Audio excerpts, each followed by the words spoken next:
It was like old times for Donald Trump, a political rally in Iowa among his core supporters. It's always terrific to be able to leave that Washington swamp and spend time with the truly hard-working people. We call them American patriots, amazing people. Trump boasted that his administration had made what he called amazing progress in his first 5 months in office. And he paid tribute to those who have stayed with him through the rocky first months of his presidency. But we have made a journey together like no other ever in the history of this country. We're straightening out through common sense and through a good heart. We're straightening out our country. We're straightening out our country.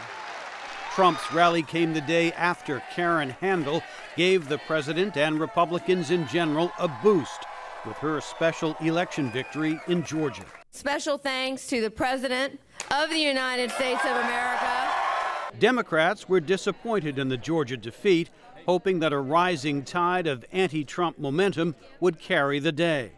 But former presidential contender and Vermont Senator Bernie Sanders says Trump will remain a major focus for the party as they look ahead to next year's congressional elections. Today in the White House, we have perhaps the worst and most dangerous president in the history of our country. Democrats have lost 4 of 5 special elections since Trump's inauguration, and it may be time for some soul searching, says analyst Andra Gillespie.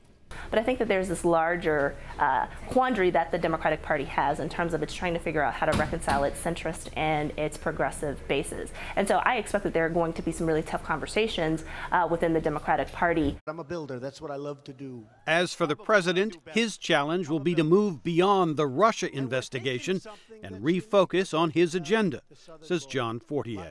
Well, I do think it is hard when there's the drip, drip, drip of news against you to stop that. And so finding some other things to talk about, changes of staff, being forthcoming about certain things that are clear from the perspective of the administration, that they can make their case. I think those are things that might help, but this is a serious matter at this point, and they'll have to deal with this for a while. The president's next major challenge will be getting a health care overhaul bill through the Senate, which at the moment appears uncertain. Jim Malone, VOA News, Washington.